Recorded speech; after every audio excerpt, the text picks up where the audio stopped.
Pahalgam terror attack పై చర్యలను తీవ్రవతం చేస్తోంది భారత్. ఇవాళ కేంద్ర కేబినెట్ సమావేశంతో పాటు మరో 4 కీలక సమావేశాలు జరగనున్నాయి. ప్రధాని అధ్యక్షతన సెక్యూరిటీ కేబినెట్ కమిటీ సమావేశం జరగనుంది. హోంమంత్రి, రక్షణ మంత్రి, ఆర్థిక మంత్రుల నేతృత్వంలో పొలిటికల్ అఫైర్స్ కేబినెట్ కమిటీ సమావేశం ఉండనుంది. ఆర్థిక శాఖ మంత్రి నేతృత్వంలో ఎకనామిక్ అఫైర్స్ కమిటీ సమావేశం ఉండబోతోంది. ఈ 4 సమావేశాల్లో కీలక నిర్ణయాలు తీసుకునే ఛాన్స్ ఉంది. పాకిస్తాన్ పై సైనిక చర్య అంశంపై కేబినెట్ చర్చించనుంది. ఉగ్రవాదాన్ని రూపుమాపే అంశంపై సెక్యూరిటీ కేబినెట్ మీటింగ్ లో చర్చించే ఛాన్స్ ఉంది.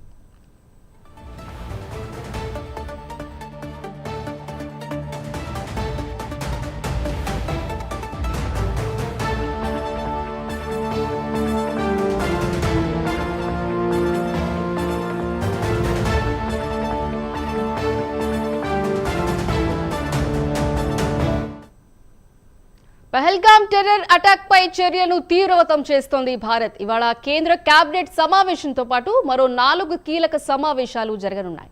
దీని గురించి మరింత సమాచారం మా అసోసియేట్ ఎడిటర్ రాజు అందిస్తారు. రాజు, చెప్పండి.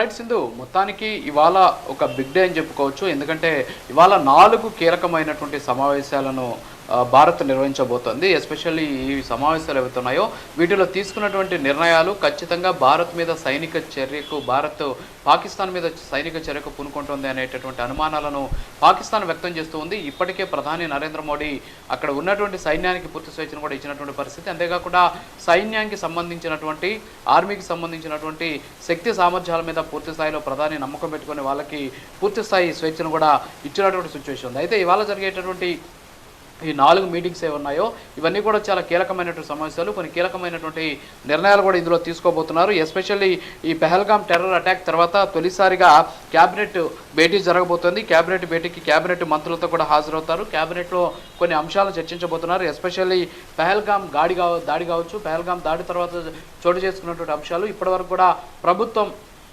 చేపట్టినటువంటి చర్యలు, వీటన్నిటి మీద కూడా కూలంకషంగా చర్చించబోతున్నారు. అంతేకాకుండా ఏ విధమైనటువంటి చర్యలు తీసుకోబోతున్నటువంటి దాని మీద కూడా ఈ కేబినెట్ సమావేశంలో నిర్ణయం తీసుకునేటువంటి పరిస్థితి కనిపిస్తుంది. మరోపక్క ఈ కేబినెట్ కమిటీతో పాటు దేశానికి సంబంధించినటువంటి రక్షణకు సంబంధించి సెక్యూరిటీ కేబినెట్ సమావేశం కూడా జరగబోతోంది. ఇది ప్రధానమంత్రి నరేంద్ర మోడీ అధ్యక్షతన ఈ సమావేశాన్ని నిర్వహించబోతున్నారు. ఇందులో ఎస్పెషల్లీ హోంమంత్రి, అలాగే రక్షణ మంత్రి, విదేశాంగ మంత్రితో పాటు ఆర్థిక శాఖ మంత్రి కూడా ఈ కార్యక్రమంలో, ఈ మీటింగ్లో పాల్గొనబోతున్నారు. అంటే గడిచినటువంటి వారం రోజుల్లో రెండోసారి సెక్యూరిటీ మీటింగ్ జరగబోతుంది. సో ఈ సెక్యూరిటీ మీటింగ్ జరుగుతున్నటువంటి నేపథ్యంలో ఏ విధమైనటువంటి నిర్ణయాలు తీసుకుంటారు అనేటటువంటి దాని మీద అయితే సర్వత్రా ఉత్కంఠ కంటిన్యూ అవుతుంది. ఎస్పెషల్లీ భారత్ కంటే కూడా పాకిస్తాన్ ఇప్పుడు ఈ సమావేశాల మీద ఫోకస్ పెట్టినటువంటి పరిస్థితి. అంటే ఈ సమావేశాల్లో ఎలాంటి నిర్ణయం తీసుకోబోతుంది భారత్ అనేటటువంటి ఆందోళన వాళ్ళలో వ్యక్తమవుతూ ఉన్నటువంటి సిచ్యువేషన్. అయితే దీంతో పాటు ఆర్థిక శాఖ మంత్రి నేతృత్వంలో ఎకనామిక్ అఫైర్స్ కమిటీ కూడా ఇవాళ సమావేశం నిర్వహించబోతుంది. ఈ ఎకనామిక్ అఫైర్స్ కమిటీ ద్వారా ఎస్పెషల్లీ భారత్ పాక్కు సంబంధించినటువంటి వాణిజ్యపరమైనటువంటి ఏదైతే సంబంధాలు ఉన్నాయో వాటిని తెంచేసుకున్నటువంటి నేపథ్యం పక్క, అలాగే పాక్ మీద సైనిక చర్య ఒకటే కాదు, రకరకాలైనటువంటి కోణాల్లో పాక్ని అష్టదిగ్బంధనం చేయాలని చెప్పేసి భారత్ భావిస్తూ ఉన్నటువంటి నేపథ్యంలో ఎస్పెషల్లీ అక్కడ ఉన్నటువంటి ఆర్థిక పరమైనటువంటి దాడి కావచ్చు, అంతేకాకుండా అక్కడ ఉన్నటువంటి పౌరులకు ఎలాంటి ఇబ్బందులు నష్టం చేయకుండా, అంటే ప్రాణాలకు ఎలాంటి ఇబ్బందులు లేకుండా సైనిక చర్య అనేది సైనికులకి పెట్టేసినటువంటి నేపథ్యంలో ఎస్పెషల్లీ ఈ ఫైనాన్స్కి సంబంధించి, అంటే ఏదైతే ఇందాక నేను చెప్పినట్టు ఎకనామిక్ అఫైర్స్ ఏదైతే ఉన్నాయో ఈ 2 దేశాలకు మధ్య, సో దీనికి సంబంధించి కూడా ఈరోజు ఈ కమిటీ సమావేశంలో కొన్ని కీలకమైన నిర్ణయాలు తీసుకోబోతున్నారు. అంటే పాకిస్తాన్తో ఉన్నటువంటి వ్యాపార వాణిజ్యపరమైనటువంటి సంబంధాలకు సంబంధించి ఏ విధమైనటువంటి నిర్ణయాలు తీసుకోవాలి, భవిష్యత్తులో ఎలా ముందుకు వెళ్ళాలి అనేటటువంటి దాని మీద కూడా ఈ సమావేశంలో చర్చించబోతున్నారు. అలాగే దీంతో పాటు ఎస్పెషల్లీ పాకిస్తాన్ మీదకి సంబంధించి సైనిక చర్య ఉండబోతోంది అనేసి చెబుతూ ఉన్నటువంటి నేపథ్యం పక్క కనిపిస్తూ ఉన్నటువంటి నేపథ్యంలో ఇప్పటికే పాకిస్తాన్ మీద ఎలాంటి చర్యలు తీసుకోవాలి అనే దాని మీద కూడా సైన్యానికి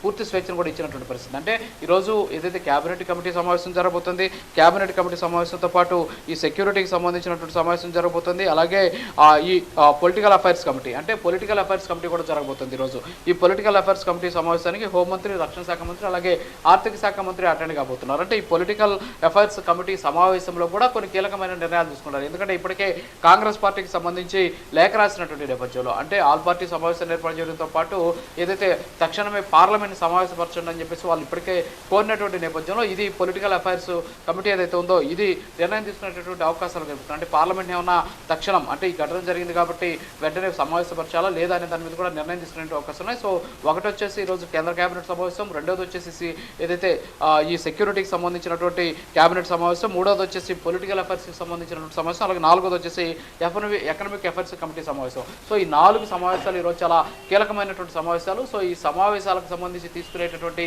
కీలకమైనటువంటి నిర్ణయాలు, ఏ విధంగా ముందుకెళ్ళాలి భారత్ అనేటటువంటి అంశాలకు సంబంధించి నిర్ణయాలు ఉండబోతున్నాయి. దీని మీద సర్వత్రా ఉత్కంఠ కంటిన్యూ అవుతుంది. ఎస్పెషల్లీ ఇప్పటికే పాకిస్తాన్ కూడా ఈ అంశానికి సంబంధించి భారత్ రాబోయే 24 గంటల్లో మా మీద దాడి చేయబోతోంది అని చెప్పేసి యుఎన్ని కూడా ఆశ్రయించిన పరిస్థితి. అంటే ఐక్యరాజ్య సమితిని కూడా ఆశ్రయించారు. ఐక్యరాజ్య సమితి ఇందులో జోక్యం చేసుకోమని చెప్పేసి కూడా వాళ్ళు కోరుతూ ఉన్నటువంటి సిచ్యువేషన్. సో ఓవరాల్గా అయితే ఈ 4 సమావేశాలు జరుగుతున్నాయి. తొలుత ఉదయం 11 గంటలకి అంటే మరి కాసేపట్లోనే ఈ కార్యక్రమం ఈ కేబినెట్ కమిటీ సమావేశం భేటీ కాబోతోంది. సో కేంద్ర మంత్రివర్గ సమావేశంలో కొన్ని కీలకమైనటువంటి నిర్ణయాలు తీసుకున్న తర్వాత మిగతా 3 సమావేశాలు కూడా వెంటనే పూర్తయ్యేటటువంటి ఛాన్సెస్ కనిపిస్తున్నాయి. సింధు.